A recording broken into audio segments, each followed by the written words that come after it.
Hey there, everybody. Welcome to a new Grey's Anatomy video. It has been a while since we got together and talked about all things Grey Sloan, but guess what? The show is just over 2 weeks away from premiering. November 12th, it will be back. We are almost there. It has been a very, very long wait, guys. They're giving you 2 episodes at once. This is kind of like their way to make up for it, and that's not even including the Station 19. We're going to cross over and kind of annoy diehard Grey's fans in the process stuff that happens. Yep. Well, okay, we're going to... And I'm not saying that I don't like Station 19, but I only watch Grey's. Well, this video, it's going to be a lot about... We'll talk some about the premiere, but... Ellen Pompeo has made some interesting comments in a new interview with Variety, and it's enough to sort of make you wonder, and I know we've all been in this place before, but is this actually going to be the last season of the show? Like, are we really starting to close in on the end of all of this? I hope not. I hope not too, but we'll explain why and some of what she said within. But before we do, if you guys enjoyed this video, just be sure to subscribe and hit that notification bell. We're gonna be here discussing Grey's Anatomy all season long, and we don't want you to miss out. Yeah, so her statement to Variety, it did come across as this could possibly be the end, because she was talking a little bit about that. Her contract is up. Yep. So it will need to be renegotiated if there's going to be more of it. So it's just kind of a thing where it's all in the air. It's like every time NCIS is up for renewal and Mark Harmon's contract is up for renewal, everyone's like, this is the end. It is the last season. It is all over. And it never is. And I'm not saying that Grey's won't end at some point, but it's going to be hard to go on without Ellen if she does decide that either the contract doesn't work or she just feels creatively like maybe there's nowhere else for her to go with this, or whatever the reason. It would be like NCIS going ahead with no gives. I mean, her name is in the title of the show. I don't think they're ever going to do Grey's Anatomy without Meredith. I think they would maybe do some other sort of spin-off, but they wouldn't call it Grey's Anatomy at that point. Yeah. So I want to keep believing that there will be more. It's just because this season is going to be so weird already in the first place. I know it hasn't been confirmed that Grey's is going to have less episodes than usual, but we know that a lot of CBS shows are going to have shorter seasons. I feel like it's fair to assume Grey's is probably not going to have its full run this season. Yeah, and I mean, that makes sense. We already know that, like, NCIS, I know I've been talking about that a little bit, but they've got a shorter season coming up, and it makes sense because they started later. Same with Grey's, has started later. If they're going to try to get their full episode, they're going to be filming until like June or August next year, where then it's like no break, film for another year. It's like, it's a lot.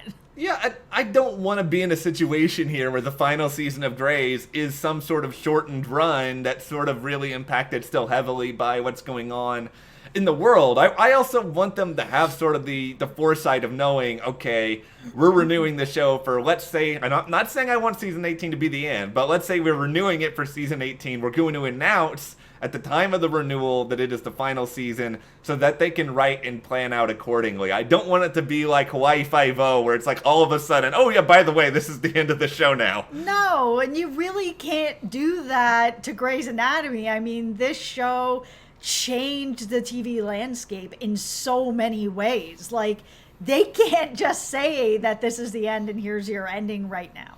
And Ellen said in this interview that, she's well aware of the fact that Grey's, it has a big crew, it supplies jobs, it's really kind of been this steady source for a lot of people, and I think when you are sort of the top line star of the show, like, there's a lot of responsibility that comes with that. I don't think she takes any of the decision making that's going on in her head lightly, but like you sort of said, you also want to make sure that there's something there that's still sort of creatively fulfilling, because what more do you do with Meredith that you haven't already done across over a decade and a half of storytelling? Yeah, they've given us so much about her romantic life, her family around her life, everybody at the hospital life, her career. Like, it is difficult to know sort of where is she going from here? What other sort of achievements does she have in the future? Are we going to see Meredith checking off her bucket list as she's like, skydiving in the next episode or climbing this mountain? I would watch that, by the way, Meredith climbing the mountain, but I just feel you can always I think you can always come up with new ideas if you really sort of challenge it, take a good look at it, see more character combinations, but ultimately that comes down to Ellen, some of what she wants to do. I mean, we should note that there's always a chance that this is sort of a negotiation tactic because it's a business, you know, this is television. Everyone wants to kind of make sure that they apply a little bit of pressure, make sure a deal gets done. It's understandable. Yeah, so we're not saying that's what she's doing, but by going to Variety and saying, this is what she said, I mean, this is the last year of my contract right now. I don't know that this could be the last year, but it could very well be. By saying something like that publicly, it does apply pressure to the network, who is supplying all these jobs. The show does really well, to then be like, well, now that's out there, so if we don't renew her contract, then they're probably gonna think that it's us, that we did something. We didn't do enough to keep her, and people will think that. This is part of what I love about Ellen. Like, she's always so kind of just open and upfront about things. Like, she's talked very openly about her salary, things that she's gotten done at ABC through Grey's Anatomy, and it's an openness we don't often see, and it's refreshing for that very reason. I want to believe that everybody will come together, will find a way to get a little bit more of it. I don't expect we're going to get renewal news tomorrow. We may not know until next year. No, but in my heart, I feel like they're going to bring it back. They have been doing a lot of crossover with Station 19, which, you know, some people really like. I think it's too much because I only watch Grey's, and some people only watch Station 19. They don't watch both. They need to be able to stand on their own. Station 19, I think, does stand on its own. I don't think that it needs Grey's or Grey's needs it. However, this is such a staple show for their network that has been around for so long. People are dedicated. They stick with this show, like us, like you guys. So I think if they can just find a way to renegotiate the contract, and I'm sure they will drive a truck of money up to Ellen's house and be like, please.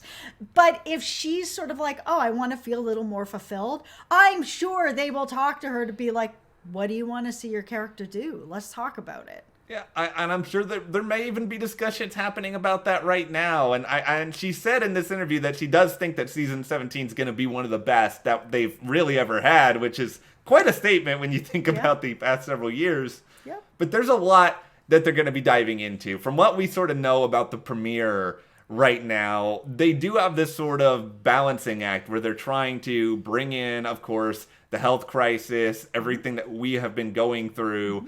But then they also have to kind of connect this to a lot of these little threads that they left dangling. You know, what's going to happen with Owen and Teddy? How are Amelia and Link going to be, you know, handle being parents? Like, there's a lot of things that they have to find a way to fit together. And it's kind of a tricky thing, I would imagine. Yeah, because when we left, the Greys, of course, was not going through a health crisis. Yeah. It's almost like what just happened with This Is Us, which we actually have a review for up here at the channel. They ran into sort of the same problem where they had a timeline that would have been right in the middle of the health crisis, but they had some of this timeline already filmed in last season, and now when they're in this season and they're trying to match them, they just didn't match, and you kind of have to just let it go. And because we did see in that promo a little bit of Owen and Teddy kind of being like, we're going to try talk about some of this stuff. What, you got something to say to me? Yeah, let's talk it out.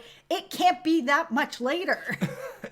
That's what's going to make this so hard, is that they have to find a way to make it feel realistic, even though things are happening at such a rapid pace. And, you know, at the time in which a pandemic hits, probably, I don't know if you're Owen and if you're Teddy, like, you're going to find a lot of time to have these conversations either. And it's not going to be easy, but I feel like they're going to do something kind of similar to This Is Us in a way where they did address the health crisis, and Grey's will probably do it a little bit longer, but I think they're going to be well aware nobody wants to watch a full season of this because it's too depressing and it's too similar to real life, and I think people are exhausted by it. Yeah, well, we all have burnout from this. Lots of us have been in lockdown for months, and there's no end in sight right now. So yeah, I get it. It was the same with This Is Us. We've seen in the comment section people saying, we just have been waiting for TV to come back, and now it's come back, and I'm living this health crisis in it again.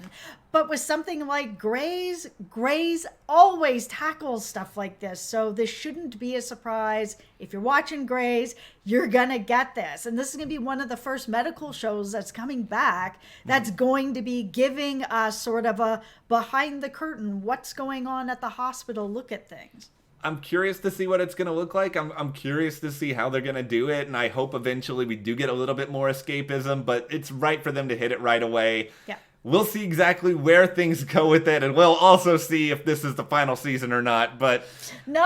I don't want it to be the end. I want to at least... Ideally, I'd like to go to 20, but, obviously, I'm not a producer. I like this. Producer of Grey's, I know you're listening to this video.